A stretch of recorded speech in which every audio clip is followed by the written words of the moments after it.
Voilà, chers frères et sœurs, soyez abondamment bénis, que la grâce de notre Seigneur Jésus soit avec vous tous. Aujourd'hui, nous sommes dans la suite de la vidéo précédente et aujourd'hui, nous allons vraiment faire un peu l'effort de terminer le chapitre 13 parce qu'on a déjà fait 2 vidéos sur le chapitre 13 et aujourd'hui, c'est la 3e vidéo. Donc, je ferai l'effort d'aller un peu vite pour qu'on puisse vraiment terminer et dans la prochaine vidéo, commencer le chapitre 14. Donc, nous allons voir des vérités vraiment très importantes, des vérités vraiment fondamentales. Et j'aimerais vraiment que vous puissiez prêter attention à ce que je vais dire dans cette vidéo. Et n'hésitez pas aussi à poser des questions. Si vous avez des préoccupations, si vous avez des questions, n'hésitez pas. Voilà. Je vous exhorte vivement aussi à regarder toutes nos anciennes vidéos parce que nous avons fait une étude chapitre par chapitre sur tout le livre de Matthieu. Donc, vous pourrez déjà commencer à lire Matthieu chapitre 1. Vous lisez. Si vous ne comprenez pas, allez-y voir la vidéo que nous avons fait sur le chapitre 1. Ensuite, vous passez au chapitre 2 pour que vous puissiez vraiment balayer tout le livre de Matthieu. On a fait la même chose sur le livre de l'Apocalypse et nous sommes en train de faire la même chose sur le livre de Jean. Parce que souvent, les gens lisent la Bible et il y a des passages, des versets qu'ils ne comprennent pas. Voilà. Et donc, nous sommes là, notre objectif, c'est que nous voulons vraiment simplifier la parole de Dieu pour que vous puissiez vraiment avoir des fondements solides pour votre marche avec Dieu.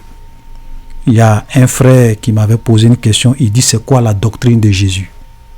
C'est une bonne question, mais je lui ai dit la doctrine de Jésus ne peut pas se résumer en une seule phrase. Parce que pour comprendre la doctrine de Christ, il faut vraiment suivre tout ce que Jésus a enseigné, tout ce que les apôtres ont enseigné, pour comprendre c'est quoi la doctrine de Jésus.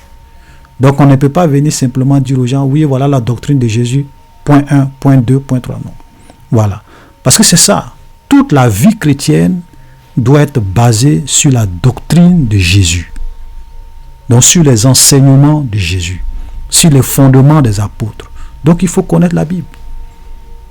Donc c'est ce que nous faisons. Voilà, on est souvent peiné, ça nous fait souvent mal quand on tombe souvent sur des enseignements et qu'on voit combien de fois les gens déforment la parole de Dieu pour tromper les chrétiens. On est souvent affligé, peiné de voir combien de fois les chrétiens sont exploités, sont manipulés simplement parce qu'ils ne connaissent pas la parole de Dieu. Jésus a été clair, il a dit, vous connaîtrez la vérité et la vérité vous affranchira. Alléluia. Plus vous connaissez la vérité de Christ, plus vous êtes affranchis. Plus vous devenez libre.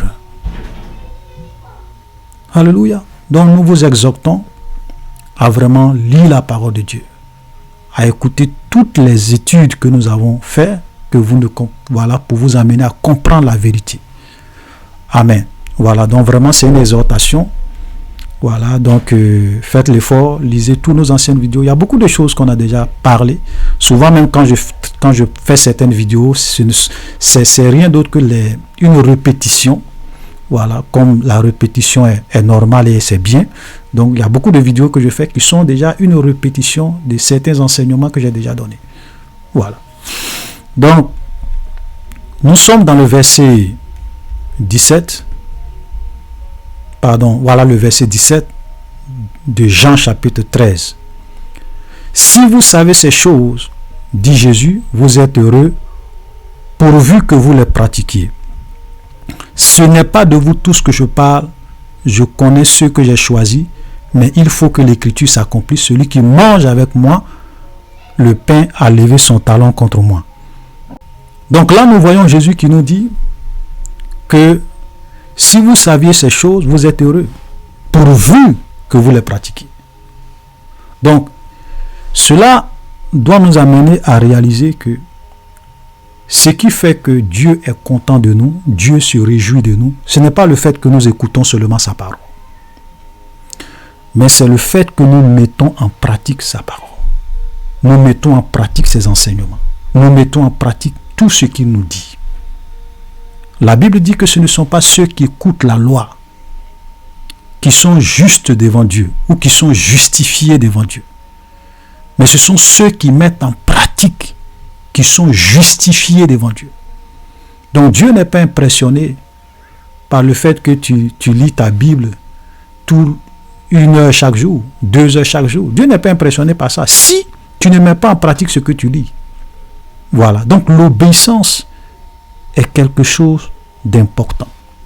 Frères, nous devrons être des chrétiens, des enfants de Dieu qui obéissent et qui mettent en pratique la parole de Dieu. Regardez ce que Samuel va dire à Saül. Lorsque Saül a désobéi à l'ordre du Seigneur, voilà ce que Samuel va lui dire dans 1 Samuel 15, le verset 22. Samuel dit, « L'Éternel trouve-t-il du plaisir dans les holocaustes et les sacrifices, comme dans l'obéissance à la voix de l'Éternel ?» Non, Samuel dit à Saül, « Saül, est-ce que tu penses que Dieu trouve du plaisir dans les holocaustes et les sacrifices que dans l'obéissance à sa voix ? Voici, l'obéissance vaut mieux que les sacrifices et l'observation de sa parole vaut mieux que la graisse des béliers. »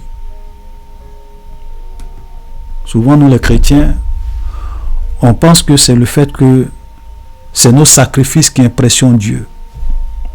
C'est notre argent qui impressionne Dieu. Ce sont nos offrandes qui impressionnent Dieu. Et aujourd'hui, vous avez beaucoup d'escrocs, beaucoup de manipulateurs dans les églises. Oh, viens donner ton Isaac. Viens donner quelque chose qui te coûte cher à Dieu. Viens faire une semence. Viens bâtir un autel. Viens réellement s'aimer. Voilà. Pour que tu rentres dans ta bénédiction, dans ta destinée. Viens tisser une alliance avec Dieu. Toutes ces choses. Bâtir des autels. Faire des semences pour avoir la grâce de Dieu. Comme on appelle, venir donner son Isaac. Tout ça, c'est de l'escroquerie. Très souvent, c'est de l'escroquerie. Venir tisser des alliances, tout ça, c'est de l'escroquerie. Ça n'impressionne pas Dieu. C'est pas ça qui va faire que Dieu va te bénir. Si tu veux, va vider tout ton compte bancaire. Va donner pour l'œuvre de Dieu. Tu vides tout ton compte bancaire et puis tu donnes ça pour l'œuvre de Dieu. Si tu vis dans le péché, si tu ne mets pas en pratique la parole de Dieu, frère, laisse-moi te dire, c'est zéro.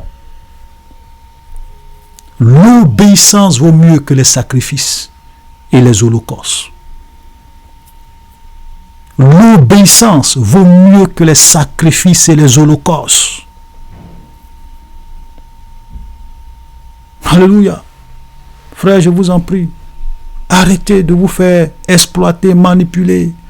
Voilà, aujourd'hui, il y a une pression terrible qui est mise sur les chrétiens dans cette histoire d'argent. Des pasteurs qui voient vos offrandes, qui voient vos dîmes, mais qui ne voient pas vos péchés. Viens donner, viens s'aimer, viens donner, et les gens donnent. Vous les enrichissez. Voilà. Mais vous vivez dans votre péché. Vous allez mourir. Et vous allez vous retrouver à l'enfer si vous ne vous repentez pas. Frère, c'est une vérité. C'est une vérité.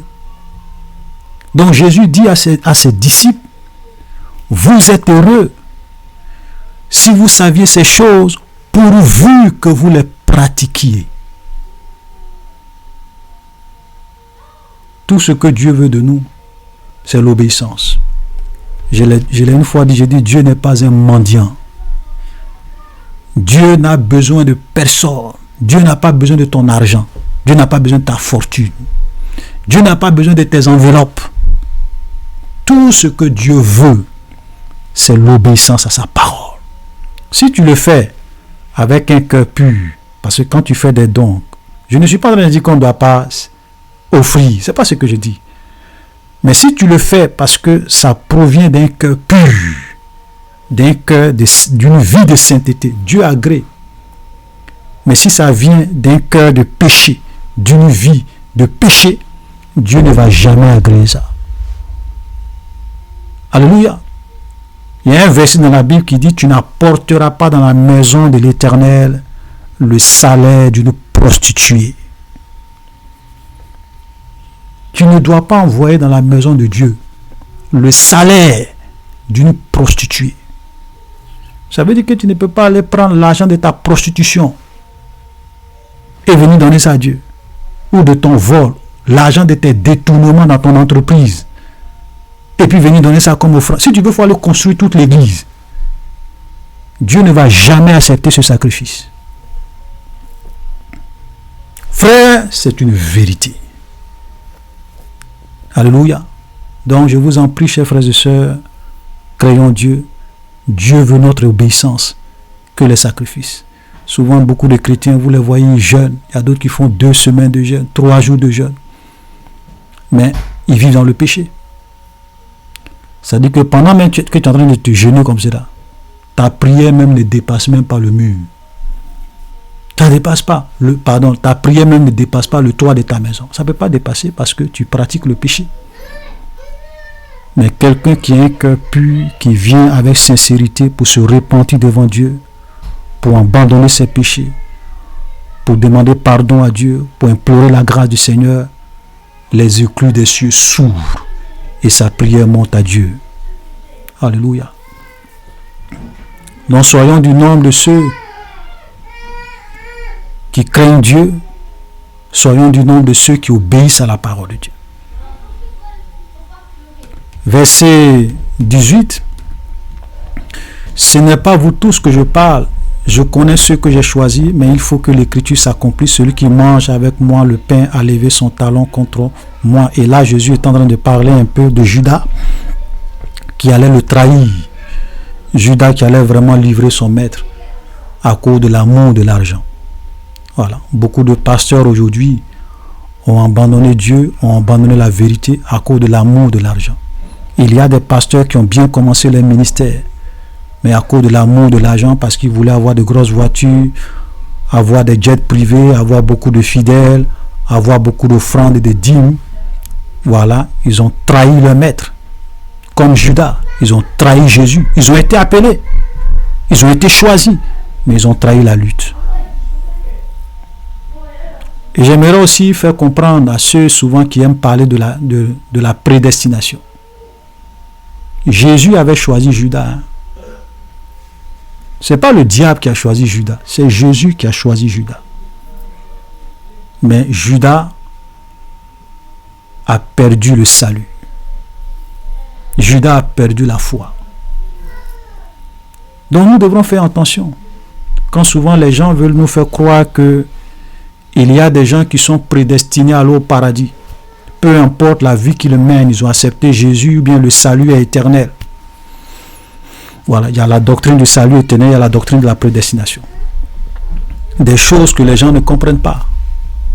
Ils égarent les gens avec ça. Les gens qui ont venu dire, oui, une fois que tu as accepté Jésus, c'est fini. Voilà, Dieu c'est comme ton papa, Dieu est comme notre papa. Est-ce que si tu fais du mal à ton papa va te chasser? Non, il peut te corriger, il peut souvent te punir, mais tu restes toujours son fils. Donc le salut ne se perd pas une fois qu'on accepte Jésus, on a accepté Jésus. Frères, faites beaucoup attention quand vous parlez de ces choses. Vous savez, Dieu n'est pas ému par nos sentiments humains. Dieu, c'est lui, tous, frère, je vais vous dire, tous ceux qui sont sur cette terre sont des créatures de Dieu. Vous comprenez? Dieu les aime tous de la même manière. Dieu nous aime tous en tant que ses créatures. L'amour qu'il a pour toutes ses créatures, il nous aime tous. Car Dieu a tant aimé le monde qu'il a donné son Fils unique afin que quiconque croit en lui ne périsse point mais qu'il ait la vie éternelle. Dieu nous aime. Dieu a tant aimé le monde. Il a aimé tous les hommes. Donc quand vous dites des choses, faites attention. Si tu acceptes Jésus, c'est vrai, tu es devenu enfant de Dieu. Mais ça veut dire quoi être enfant de Dieu? Parce que la Bible dit que Dieu ne fait acception de personne. Dieu ne fait pas du 2 poids 2 mesures. Alléluia. Même Adam, est-ce que vous savez que quand vous lisez la généalogie de Jésus dans le livre de Luc, vous savez comment on appelle Adam? Quand on arrive sur Adam, on dit Adam, fils de Dieu. fils de Dieu. Mais ce fils de Dieu, parce qu'il a été créé directement par Dieu, Dieu était comme un père pour Adam. Parce que c'est Dieu qui l'a créé. C'est vrai qu'il n'est pas né. C'est vrai que nous, on est du processus de la reproduction. Ok? Donc, on a des pères. Voilà, on a notre mère, notre père qui est là. Parce que c'est eux. On est venu par eux, par le processus de la reproduction. Mais Adam a été créé directement par Dieu. Donc, il était comme un fils pour Dieu. Mais ce même Adam, le jour qu'il a péché, Dieu l'a mis dehors. La mort, la famine, la souffrance. Dieu l'a dit, tu mangeras la sueur de ton front. Et la terre a été maudite. Vous pensez que Dieu c'est un homme? Ou bien vous pensez que Dieu, il est influencé par nos sentiments humains? Non? Est-ce que quand quelqu'un est ton fils, est-ce que tu le chasses? Ah bon? Ah bon? Donc frères, faisons beaucoup attention. Nous ne nous laissons pas tromper par ces flatteries. Les pensées de Dieu ne sont pas nos pensées. Les voix de Dieu ne sont pas nos voix. Nous devons craindre Dieu, frère. Quand tu deviens chrétien, il faut craindre Dieu. Judas a été appelé par Jésus. Il était appelé à être apôtre. C'est Jésus lui-même qui l'a choisi. Mais à cause du péché, de l'amour, de l'argent, Judas s'est perdu. Faisons attention. Alléluia. Voilà. Il y a d'autres même qui vont même prendre ce verset. Romains chapitre 8, le verset 30. Et ceux qu'il a choisis, Romains chapitre 8, verset 30 dit, et ceux qu'il a choisis, il les a aussi appelés, et ceux qu'il a appelés, il les a aussi justifiés, et ceux qu'il a justifiés, il les a aussi glorifiés. Voilà un verset souvent qui peut prêter la confusion dans l'esprit des gens. Parce que la manière dont beaucoup de personnes peuvent comprendre ça, c'est-à-dire que Dieu nous a prédestinés, et comme il nous a prédestinés, il nous a aussi appelés, et comme il nous a appelés, il nous a aussi justifiés, et comme il nous a justifiés, il nous a aussi glorifiés. Donc si Dieu nous a prédestinés, forcément il va nous appeler, et si forcément il nous appelle, forcément il va nous justifier, et si forcément il nous a justifiés, forcément il va nous glorifier. Frère, je le dis et je le répète, une vérité importante, c'est que toute la vérité ne se trouve pas dans un seul verset. Toute la vérité ne se trouve pas dans un seul chapitre. Toute la vérité ne se trouve pas dans un seul livre de la Bible. Quand tu trouves un verset qui parle d'un sujet, il faut aussi regarder, est-ce qu'il n'y a pas aussi d'autres versets dans la Bible qui parlent du même sujet? Ok? Je vais juste prendre un verset par rapport à ça. Il y en a d'autres, mais je vais prendre juste un seul. Un seul qui se trouve dans Matthieu 22, le verset 24, où Jésus dit, il y a beaucoup d'appelés, mais peu d'élus. Mais quand Jésus dit qu'il y a beaucoup d'appelés, qui a appelé? C'est Dieu qui appelle les gens. Donc Dieu a appelé beaucoup de personnes. Mais parmi ces beaucoup que Dieu a appelés, il y a peu qui sont élus. Donc quand tu combines ça avec Romains chapitre 8, le verset 30, il faut comprendre que cela ne veut... La vérité, c'est que ce ne sont pas tous ceux qui sont appelés, qui sont élus, qui sont justifiés, qui sont glorifiés. Non. En un mot, parmi tous ceux qui sont appelés, ceux qui sont élus, ceux qui répondent favorablement à l'appel de Dieu, ce sont ceux-là qui vont finir au paradis. Vous savez, pour faire simple, dans la question du salut, nous devrons savoir que Dieu fait sa part. Dieu tend sa main à tous les hommes. Il tend sa main à toutes ses créatures. Il tend sa main à tous ses enfants. car Dieu a tant aimé le monde qu'il a donné son Fils unique, afin que quiconque, on n'a pas dit afin que ceux qui sont prédestinés à aller au paradis, non. Afin que ceux qui sont appelés, non. Afin que ceux qui sont justifiés, non. Afin que quiconque croit en lui ne périsse point, mais qu'il ait la vie éternelle. Le problème, c'est que quand Dieu tend sa main, quand Dieu appelle, ce n'est pas tout le monde qui accepte l'appel de Dieu. Vous comprenez? Il y a des gens qui disent, Seigneur, c'est vrai, tu m'as tendu la main, les pasteurs ont prêché, ils ont parlé de toi, mais moi, tout cela, je ne crois pas. Je préfère vivre ma vie. Dieu ne va pas les forcer. Dieu les laisse vivre la vie. Le problème, c'est que Dieu ne force personne. En fait, la réalité, c'est que nous sommes tous des êtres libres. Dieu ne s'impose pas à l'homme, Dieu ne force pas les gens. C'est ça le problème. Dieu aime tout le monde, mais il ne va pas te forcer. Comme il le dit, je mets devant toi la vie et la mort, choisis la vie, afin que tu puisses vivre. Il te met devant un choix, il te dit choisis la vie.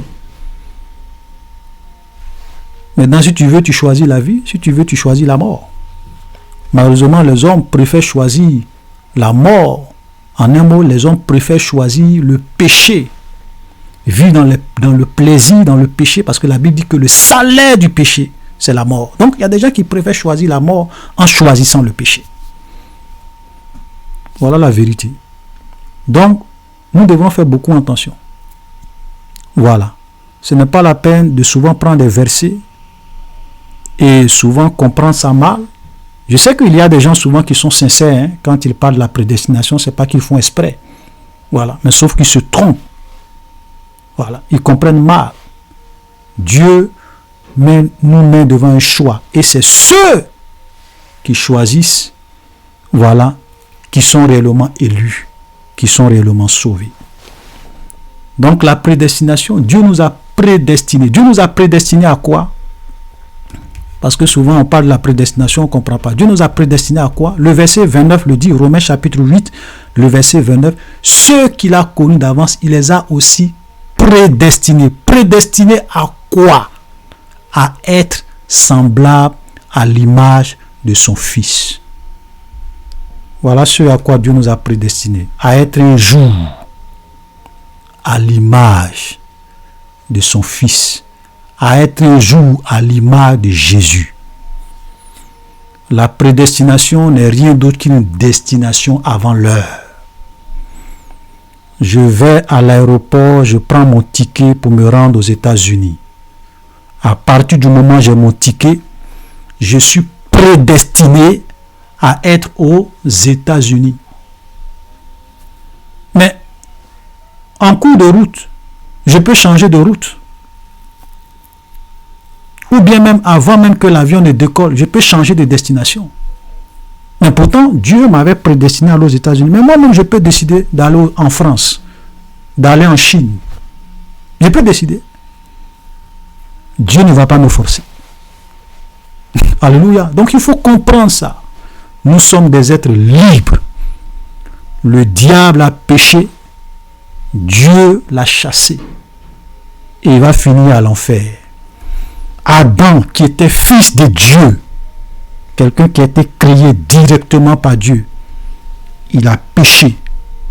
Adam a été chassé de la présence de Dieu. Faisons beaucoup attention. Le salaire du péché, c'est la mort. Et l'apôtre Paul dit, ni les voleurs, ni les impudiques, ni les adultères, ni tous n'hériteront le royaume de Dieu. Donc si toi tu penses que tu es chrétien, tu es sauvé, tu es prédestiné et que tu vis dans le péché, laisse-moi te dire, comme j'aime l'habitude de le dire, tu es en train de vivre une vie d'illusion. C'est comme cela que beaucoup de personnes vont se réveiller un jour dans l'éternité, parce qu'ils ont vécu toute leur vie dans l'illusion. Jésus va dire, mon ami, voici ton chemin va à l'enfer. Ils vont dire, non Seigneur, on a chassé des démons en ton nom, on a prophétisé en ton nom, On a fait des miracles en ton nom. Vous pensez que les gens qui chassent des démons au nom de Jésus, ce sont des païens? Vous pensez que des gens qui prophétisent au nom de Jésus, ce sont des païens? Vous pensez que des gens qui font des miracles au nom de Jésus, ce sont des païens? Non, ce ne sont pas des païens, ce sont des gens qui ont connu Jésus, qui ont accepté Jésus. Mais Jésus va les envoyer en enfer et il va leur dire, pourquoi les envoie en enfer? Vous qui êtes des ouvriers d'iniquité, vous qui vivez dans le péché, vous qui pratiquez le péché. Frère, que personne ne vous trompe. Le salaire du péché, c'est la mort. Alléluia. On va aller vite. Le temps est en train de s'écouler. Verset 19. Dès à présent, je vous le dis, avant que la chose arrive, afin que lorsqu'elle arrivera, vous croyez à ce que je suis. Verset 20. Verset 20. En vérité, je vous le dis, celui qui reçoit celui que j'ai envoyé me reçoit, et celui qui me reçoit, reçoit celui qui m'a envoyé. Alléluia. Je vais compléter ce verset-là avec le verset de Matthieu 10, le verset 41, pour qu'on puisse vraiment bien comprendre. Celui qui reçoit un prophète en qualité de prophète recevra une récompense de prophète, et celui qui reçoit un juste en qualité de juste recevra une récompense de juste. Et quiconque donnera un verre d'eau à l'un de ces petits parce qu'il est mon disciple, je vous le dis en vérité, il ne perdra pas sa récompense. Amen. J'ai lu ces deux versets parce que souvent on fait beaucoup d'erreurs et on fait beaucoup de confusion sur ça. Et malheureusement aujourd'hui, il y a beaucoup de manipulation, beaucoup de fausseté, beaucoup de pression sur les chrétiens pour donner les offrandes, l'argent. Et les chrétiens ont fini par croire, beaucoup ont fini par croire que Dieu va les bénir uniquement que lorsqu'ils vont donner au pasteur. C'est-à-dire qu'ils sont bénis lorsqu'ils donnent au pasteur, lorsqu'ils donnent au prophète, lorsqu'ils donnent au bishop, lorsqu'ils donnent... Non. Ça fait que vous avez des gens, ils peuvent voir leurs propres frères. Ils peuvent voir des veuves dans leur église. Ils peuvent voir des orphelins dans leur église. Ils peuvent voir des gens qui souffrent dans leur église. Mais ils ferment leurs entrailles. Ils n'aident pas leurs frères. Pour eux, c'est lorsqu'ils vont les donner au bishop que le bishop va prier pour eux, que Dieu va les bénir. Frère, le verset que nous venons de lire, nous devrons donner non seulement aux hommes de Dieu, non seulement à tous ceux qui sont justes, mais même à un petit, parce qu'il est disciple de Jésus. Même lorsque nous donnons un verre d'eau à ce petit-là, parce qu'il est disciple de Jésus, Jésus dit que tu ne perdras pas ta récompense. Donc ça, c'est une preuve que nous devons réellement être des gens généreux. Nous devrons donner à tout le monde. Nous devrons donner. Vous savez, le problème aujourd'hui, c'est que la cupidité est rentrée dans l'église. L'amour de l'argent est rentré dans l'église. Et souvent, on a l'impression que tout ce que les gens donnent dans les églises, ça doit se retrouver dans le compte du pasteur. Je vais vous dire une chose, frère. Les offrandes et l'argent que les gens donnent pour l'église, si cet argent-là se retrouve dans le compte du pasteur et que le pasteur les utilise pour lui seul, pour vivre une vie de star, ce pasteur-là est un voleur. C'est pour cela que je disais une fois, je dis que souvent, vous avez des pasteurs qui disent aux chrétiens, non, ceux qui ne payent pas les dîmes, ce sont qui ils volent Dieu. Et moi, je dis, les plus grands voleurs de Dieu, ceux qui volent Dieu, ce sont les pasteurs.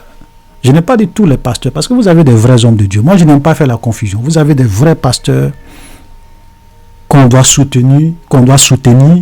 Vous avez des vrais hommes de Dieu qui servent Dieu avec simplicité de cœur, dans les villages, dans des endroits reculés, qui évangélisent, qui vont un peu partout, même dans les endroits où les autres refusent de partir, dans des villages, dans des campements, dans des endroits reculés, ou bien même dans des endroits hostiles à l'évangile. Ok? Vous avez des hommes de Dieu qui servent Dieu, souvent même au prix de leur propre vie et de leur famille. On doit donner pour que l'œuvre de Dieu avance, pour que l'évangile soit annoncé. Et on doit le faire avec joie et avec amour. Moi, je ne suis pas là pour dire que non, on ne doit pas donner offrande, on ne doit pas contribuer. Ce n'est pas de ça que je parle. Mais je dis que nous devrons savoir où est-ce que nous donnons notre argent. À qui nous donnons notre argent. Parce qu'aujourd'hui, malheureusement, il y a beaucoup de voleurs, beaucoup de cupides, beaucoup de plaisantins qui sont venus dans l'église et qui mettent une pression terrible sur les chrétiens et qui prennent l'argent qu'on leur donne pour s'acheter des voitures de 200 millions, pour s'acheter des jets privés, pour mener une vie de star. Je dis ça, ce sont des voleurs. Si tu fais tes affaires, que tu es prospère, parce qu'un homme de Dieu peut avoir ses propres activités, qui n'ont rien à voir avec l'œuvre de Dieu, il peut avoir ses milliards, il peut être prospère, il peut acheter ce qu'il veut. S'il veut, il achète des jets privés, s'il veut, il achète des voitures de 500 millions, c'est pas ça mon problème. Mais à partir du moment où les gens viennent donner l'argent pour l'œuvre de Dieu, pour que l'œuvre de Dieu, tu n'as pas le droit, toi, homme de Dieu, de prendre cet argent pour aller mettre ça sur ton compte bancaire et utiliser cet argent pour vivre une vie de star. Non. Non. Parce que l'argent de Dieu, c'est pas l'argent du pasteur. L'argent de l'église, c'est pas l'argent du pasteur. L'argent de l'église, c'est l'argent de tous les enfants de Dieu qui font partie de cette église, et cet argent-là doit être utilisé dans l'intérêt supérieur de la communauté ou de l'église, pas dans l'intérêt supérieur du pasteur. Regardez comment Jésus utilisait son argent. L'argent que les gens donnaient pour l'œuvre de Dieu, regardez comment Jésus utilisait. Toujours dans le même chapitre de Jean 13, regardez le verset 29. Car quelques-uns pensaient que comme Judas avait la bourse, Jésus voulait lui dire, achète ceux dont nous avons besoin pour la fête, ou qu'il lui commandait de donner quelque chose aux pauvres. Quand vous lisez ça, frères et sœurs, vous avez déjà une vision claire de la manière dont Jésus utilisait l'argent. Acheter ceux dont ils ont besoin et aider les pauvres. Donner aux pauvres. Donc Jésus utilisait l'argent qu'on donnait. Parce que Jésus ne demandait pas l'argent. Mais les gens eux-mêmes, quand ils écoutaient sa parole, ils étaient touchés. Ils venaient souvent l'aider financièrement, donner des offrandes, faire des dons. Mais est-ce que vous avez vu Jésus utiliser l'argent qu'on lui donne pour mener une vie de star? Aller acheter des chevaux? Parce qu'au temps de Jésus, il y avait des chevaux, il pouvait acheter des chevaux. Voilà, pour lui, ses disciples, avec des chariots, et puis ils vont de ville en ville pour prêcher la parole de Dieu. Jésus n'utilisait pas l'argent pour satisfaire ses propres désirs. Non. Tout ce dont ils avaient besoin, c'est ce qu'ils achetaient. La nourriture, souvent le déplacement, le logement, voilà. Ok? Et une partie était utilisée pour aider les pauvres. Frère, combien de pasteurs utilisent l'argent de Dieu, comme Jésus le fait, pour acheter ceux dont ils ont besoin et pour aider les pauvres? Vous avez dans des églises des gens qui souffrent, des veuves, des orphelins. L'église s'en fout d'eux. Des femmes qui luttent, souvent elles vont vendre leurs petites marchandises au marché. Le peu d'argent qu'elles gagnent, elles viennent donner par amour pour Dieu. Souvent même elles ont du mal même à scolariser les enfants. Et vous avez des pasteurs, au lieu de les aider, ils prennent tout cet argent-là pour aller se construire de grosses maisons, acheter de grosses villas, acheter des voitures très chères. Et ils sont fiers de venir se mettre devant des plateaux de télévision pour dire « Je suis riche. Moi, je ne marche pas avec les pauvres. » Ce ne sont pas des hommes de Dieu. Ce sont des serviteurs de Mammon. Alléluia. Donc, chers frères et sœurs, faisons beaucoup attention. Voilà. Aidons nos frères. Regardez, comme on n'a pas suffisamment de temps, regardez ce que Jésus dit pratiquement. Avant que je n'aborde un point, regardez ce que Jésus dit au verset 34. Il dit, je vous donne un commandement nouveau. Aimez-vous les uns les autres comme je vous ai aimé. Vous aussi aimez-vous les uns les autres. À ceci, tous connaîtront que vous êtes mes disciples si vous avez de l'amour les uns pour les autres. Et la parole de Dieu dit, enfants de Dieu, n'aimez point en parole. Voilà, n'aimez point en parole. Souvent, nous les chrétiens, on a le cœur dur. On voit notre frère à côté de nous qui souffre. Notre soeur à côté de nous qui a du mal à payer son loyer. Cette veuve qui n'arrive même pas à scolariser ses enfants. Souvent même, payer son loyer, c'est problème. On sait, on connaît. On connaît la situation de ce frère, de cette maman, de cette soeur. Mais on ferme notre cœur. On est très méchant avec notre frère, mais très généreux à l'église. On va donner de grosses enveloppes au pasteur parce qu'on pense que c'est là qu'on sera béni. Frère, c'est faux. Jésus a dit, même si tu donnes un verre d'eau à l'un de ses plus petits disciples, tu ne perdras pas ta récompense. Alléluia. Tous les bienfaits, tous ceux à qui tu fais du bien, au nom de Jésus, au nom de Dieu. Frère, le bien que tu as fait, ça ne sera jamais perdu. Tu auras une récompense et un trésor dans le ciel pour cela. Alléluia. Donc ne pensez pas que c'est seulement lorsque vous donnez à l'église, aux hommes de Dieu, que vous êtes bénis. On a le droit de donner aux vrais hommes de Dieu. Mais on peut aussi aider nos frères. Et j'aimerais vous dire, tous ceux qui donnent leur argent aux faux pasteurs, Dieu ne va jamais vous bénir. Tous les gens qui donnent leur argent aux escrocs, aux manipulateurs, aux faux pasteurs, aux faux prophètes, Dieu ne peut pas vous bénir dans ça. Parce que vous ne pouvez pas donner votre argent à un ennemi de Dieu. Et Dieu va vous bénir, jamais. Il y a des chrétiens qui disent, moi je donne, je ne cherche pas à savoir ce qu'il fait avec l'argent. S'il utilise mal l'argent, c'est entre lui et Dieu. Tu es sérieux là? Donc si tu donnes ton argent et qu'on prend ça pour aller payer la drogue, tu vas continuer à donner ton argent? Si tu donnes ton argent et qu'on prend ça pour aller acheter des armes, pour aller braquer des banques, tu vas continuer à donner ton argent? C'est que tu es complice. C'est que tu es complice. Des pasteurs qui utilisent vos dîmes et vos offrandes pour vivre dans le péché, pour entretenir des filles dans leur église, et vous continuez à leur donner votre argent. C'est pas bien. Si nous voulons vraiment servir Dieu avec nos biens, frère, je vous donne un conseil. Donnez votre argent là où il y a réellement un besoin. Donnez votre argent là où des vrais serviteurs de Dieu pourront les utiliser pour faire avancer l'œuvre de Dieu, pour aider les veuves, pour aider les orphelins qui sont dans votre église. Voilà. Et si vous voyez que dans votre église, on n'aide pas les veuves et les orphelins, prenez vos offrandes, donnez aux veuves, donnez aux orphelins. Dieu va vous bénir pour ça. Voilà. Ce sont des choses, les gens ne vont jamais vous dire ça dans les églises. Jamais. Avec les pasteurs de maman, ils ne vont jamais vous dire, non, venez donner, venez faire des semences, venez donner, voilà, on va prendre pour faire l'œuvre de Dieu, puis il va s'enrichir. Il va mettre ça sur son compte bancaire.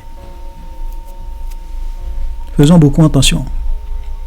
Aimons-nous les uns les autres. Je vais aborder un dernier point rapidement et nous allons nous arrêter là. Vous savez, quand Jésus va faire comprendre à ses disciples que l'un d'eux va les trahir, ses disciples vont lui demander, Seigneur, c'est qui? Et regardez, à partir du verset 26, Jésus répondit, c'est celui à qui je donnerai le morceau trempé. Et ayant trempé le morceau, il le donna à Judas, fils de Simon l'Iscariote. Dès que le morceau fut donné, Satan entra dans Judas. Jésus lui dit, ce que tu fais, fais-le promptement. Ça, c'est vraiment fort. Hein? Donc, quand Jésus va donner le morceau de pain à Judas, Satan va entrer en Judas. Frère, voilà une vérité que nous avons besoin de comprendre. Satan peut posséder des gens pour accomplir une mission très très importante. Vous savez, quand la mission pour le diable est très très très très importante, souvent le diable c'est lui-même qui vient posséder la personne. Quand le diable devrait tenter Ève et Adam dans le jardin d'Éden, c'était une mission très importante. Il n'a pas envoyé un démon. Il n'a pas envoyé un démon de haut rang. C'est lui-même qui est venu. Parce que dans la Bible dit que le diable, il a un royaume. Et quand on parle de royaume, vous devrez savoir que c'est une organisation. Les démons n'ont pas le même pouvoir. Ils n'ont pas les mêmes autorités. Ils n'ont pas la même puissance. Vous avez des démons de haut rang. La Bible nous le dit, nous n'avons pas lutté contre la chair et le sang, mais contre les dominations, contre les principautés, contre les esprits méchants dans les lieux célestes. Donc il y a plusieurs catégories de démons en fonction de leur puissance et de leur autorité. Et au-dessus de tout ça, tu as le patron des démons, c'est le diable lui-même. Ok? Voilà. Donc il y a des missions où le diable peut envoyer de petits démons qui viennent posséder des gens pour accomplir des choses et qui restent dans leur corps. Vous avez d'autres démons, d'autres missions, où ce sont d'autres démons de haut rang que le diable envoie. Et quand il y a des missions critiques, c'est le diable lui-même qui vient et qui te possède. C'est pas que le diable va te posséder pour rester dans ton corps comme un démon, non. Quand il te possède, quand il entre en toi, c'est pour accomplir une mission. Quand il finit d'accomplir la mission, il s'en va. Par exemple, pour Judas, sa mission, c'est qu'il devrait livrer Jésus. Et quand il a livré Jésus, Satan s'est arrangé pour qu'il se suicide. Il allait se suicider. Voilà, la mission était finie. Frère, qu'est-ce que cela veut dire? Qu'est-ce que nous pouvons retenir de cela? Souvent, quand vous êtes un enfant de Dieu, c'est pour cela que nous devons beaucoup prier, faire beaucoup attention à notre vie. Quand nous sommes des serviteurs de Dieu, des servantes de Dieu, ou des chrétiens qui veulent faire du sérieux avec Dieu, qui craignaient Dieu, qui marchaient dans la vérité, qui dérangeaient le monde des ténèbres, par ta vie de prière, par ta vie de consécration, par les jeûnes multiples que tu fais, tu déstabilises le royaume du diable. Tu dois beaucoup faire attention et être prudent, parce que Satan peut posséder quelqu'un pour venir te détruire. Satan peut posséder un homme pour venir te séduire. Et quand il va venir, il aura les mots, le verbe, il aura le comportement qu'il faut, attentionné, aimable. Vraiment, il sera tes petits soins. Tu vas dire, oh, c'est l'homme de ma vie. Satan est en mission. Cette jeune fille, elle peut venir, oh, belle, non, travailleuse, vraiment la femme de tes rêves, la forme, la beauté. Tu dis, oh, c'est la femme de ma vie. Satan est en mission. Et vous avez beaucoup de frères qui sont tombés. Vous avez beaucoup de sœurs qui sont tombées. Parce que Satan, soit c'est lui-même qui est venu, ou bien c'est lui-même qui a possédé la personne, ou bien il a envoyé des démons, ou bien des filles possédées, ou bien des hommes possédés pour détruire ces chrétiens. C'est pour cela que, frères et sœurs, je vous en prie. Parce qu'aujourd'hui, on voit beaucoup de personnes qui veulent se marier. Beaucoup d'hommes qui veulent se marier, qui cherchent la femme idéale. Beaucoup de femmes qui cherchent l'homme idéal. Faites attention. C'est pour cela que il y a des décisions. Quand vous devez prendre une décision importante dans votre vie, jeûnez et priez le Seigneur. Jeûnez et priez le Seigneur pour que Dieu vous oriente et qu'il vous guide. Ne vous laissez pas guider par vos sentiments. Ne vous laissez pas guider par vos émotions. Sinon, vous risquez de regretter. Moi j'ai entendu des histoires, des jeunes filles qui se sont mariées à des hommes. Le monsieur il est venu à l'église parce qu'il voulait marier cette fille, ou du moins il voulait sortir avec cette fille. Il a attrapé son cœur pendant 1 an, 2 ans, 3 ans. Il était zélé, assidu. Quand il a fini de faire le mariage avec la jeune fille, il a disparu. Quelques mois après, il a disparu. Et la fille même est tombée enceinte. Elle est restée là, elle avec enfant. Le monsieur a disparu. Il y a d'autres, c'est la souffrance dans le foyer. Puisque le monsieur, il était possédé, il était aveuglé, donc il voulait se marier. Quand il a fini, Satan dit, ok, tu as pu la voir par le mariage. Maintenant, tu vas faire le travail dans le foyer. Voilà. Ce que je dis là, ce n'est pas seulement pour les femmes. Hommes comme femmes. Leur vie est détruite. Ils n'ont plus de repères. Ils sont malheureux dans leur foyer. Parce qu'ils n'ont pas veillé, ils n'ont pas fait attention. Voilà, chers frères et sœurs, on ne va pas prendre beaucoup de temps. Shalom et à la prochaine.